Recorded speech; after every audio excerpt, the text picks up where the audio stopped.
Hola a todos, somos Bruno de Sousa y Lautaro Sosa y vamos a mostrar y explicar cuáles son las señales sociales que median la selección del sitio de oviposición en la especie Drosophila suzuki.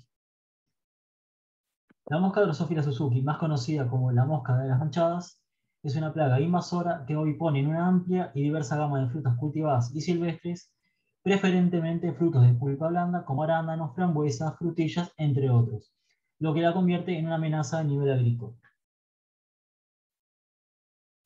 La mosca, la mosca posee metamorfosis completa y su ciclo de vida puede variar dependiendo de las condiciones climáticas. Durante la etapa adulta, la hembra puede vivir 30 días y poner de 7 a 13 huevos por día, por lo que su población aumenta rápidamente. Existe poca información de cómo la mosca elige o no un sustrato al momento de oviponer, por lo que entender sus comportamientos sociales pueden ser de gran importancia a nivel agrícola para disminuir el daño producido por estas. Para ello, este grupo de investigación formuló tres posibles hipótesis de señales sociales que podrían influenciar a la mosca a la hora de elegir el sustrato de oviposición. Estas señales son la densidad de huevos preexistente, la ocupación de larvas preexistente y el marcado de frutas con feromonas por adultos. Como materiales se utilizaron machos y hembras de entre 5 y 9 días, edad en la que se da la oviposición, frambuesas maduras, agar, placas de Petri, caja donde se colocan a las moscas con los sustratos y fungicida, más precisamente ácido propiónico y tegocepto, que se utilizarán en la preparación de placas de agar. Esto es para evitar un posible error inducido por microorganismos, ya que estos pueden afectar negativa o positivamente a la oviposición. Antes de empezar con los ensayos en sí, se evaluó la preferencia de la mosca frente a dos posibles sustratos de agar de frambuesa, siendo uno a base de puré y otro a base de jugo. La mosca mostró preferencia al agar de jugo de frambuesa, ya que se encontraron 3 veces más huevos que en el agar a base de puré.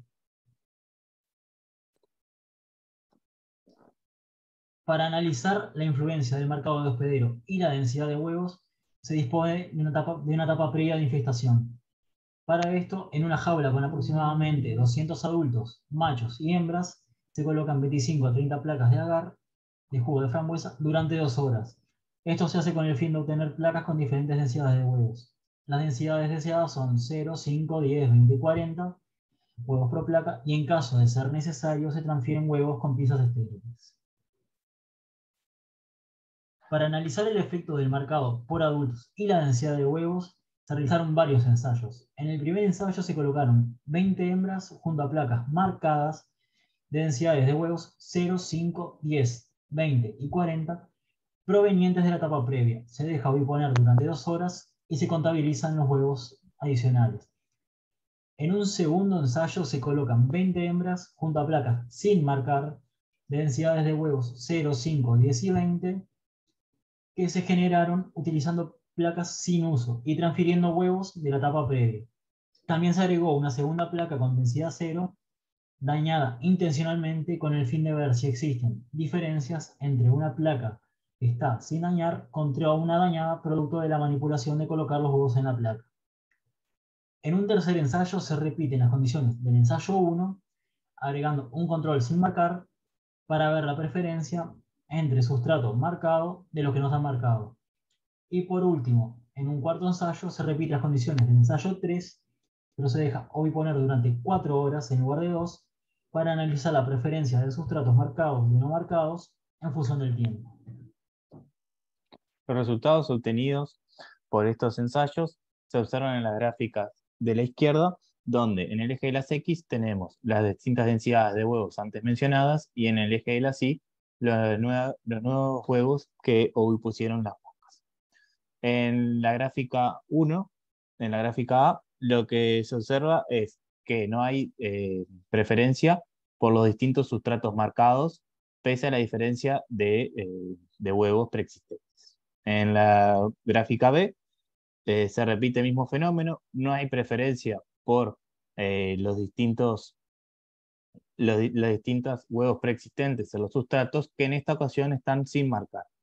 Esto conlleva a concluir o a interpretar que la mosca no toma como una señal la presencia de huevos. Y en la gráfica C lo que se observa es el control que no estaba marcado versus los sustratos con diferentes cantidades de huevos que estaban marcados. Las moscas eligieron este sustrato, dando a entender que es una señal clara de disminución de la oviposición. Pero esto, si se compara la gráfica A versus la C, esto no quiere decir que si los sustratos están marcados, la mosca no vaya a oviponer en esos sustratos. Simplemente va a preferir uno no marcado que uno marcado. Luego se observa que, eh, se observa que tenemos un control sin marcar, nuevamente contra sustratos marcados, eh, dejando 2 horas versus dejándolos oviponar durante 4 horas. Acá el control y los sustratos no hay diferencia. Esto se puede ver a que al estar oviponiendo en el control, porque es el primer sustrato de elección por las moscas, estas las marquen y no haya diferencia luego entre sustratos marcados y el sustrato no marcado. Este, o puede verse a que se volatilizaron tanto las feromonas de los sustratos marcados que nuevamente no hay diferencia entre unos y otros. Luego, en un experimento 2, se quiso ver qué pasaba con, nuevamente, el marcado del hospedero y el desarrollo larval. En una etapa previa, para la evaluación del efecto de marcado de las placas con larva, se dejó 5 parejas de machos y hembras de la mosca durante 24 horas con un sustrato con parafín.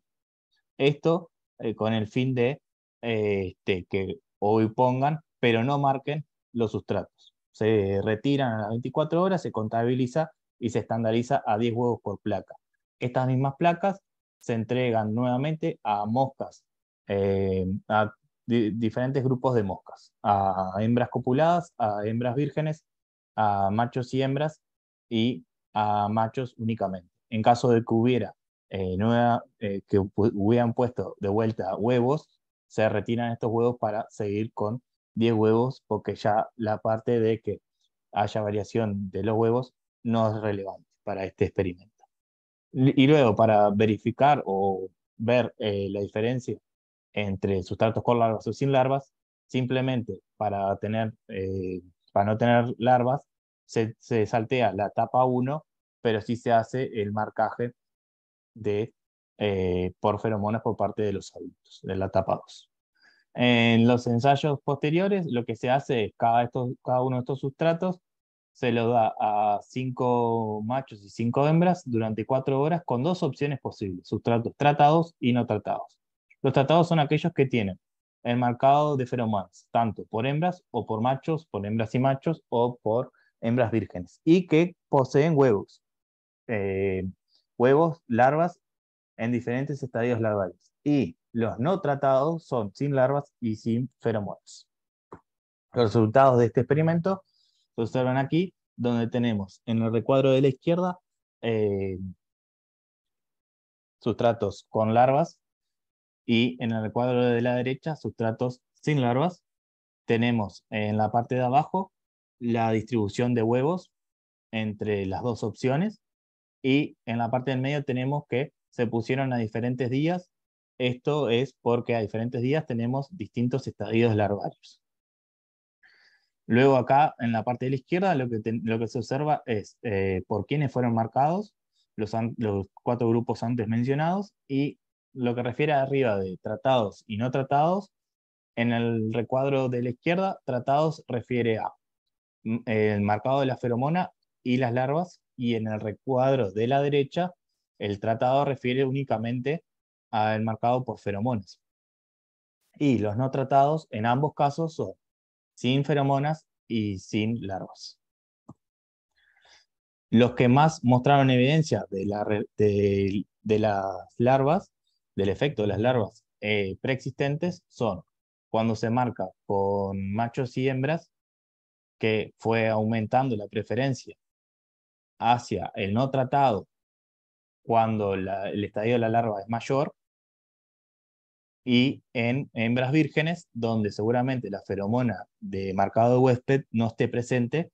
Ahí se vio claramente cuando hay larvas y cuando no hay larvas que no van a preferir ovipositar en las larvas, porque la única señal ahí serían las larvas.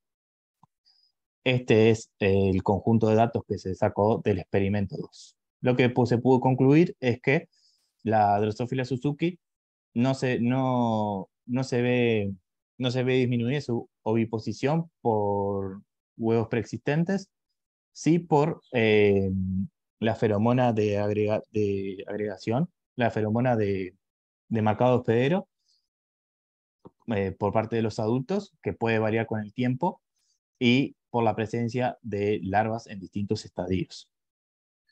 Lo que podemos concluir nosotros fue que la señal más importante es la feromona de marcado frente a las larvas, que ambas señales disminuyen la oviposición y que su acción, su efecto varía con el tiempo. Lo que se podía esperar para trabajos futuros es dilucidar químicamente las estructuras de estas feromonas, ver los perfiles de las larvas y o de los huevos, a ver si tienen alguna influencia o es solo un tema visual, si es una señal visual, y en caso de que el perfil volátil sea importante, dilucidarlos. La determinación del tiempo, ver si es una variante a tomar en cuenta o no, y replicar este experimento en otras frutas por si tenemos algún efecto del sustrato que nos estaríamos obviando. Bueno, muchas gracias por su atención.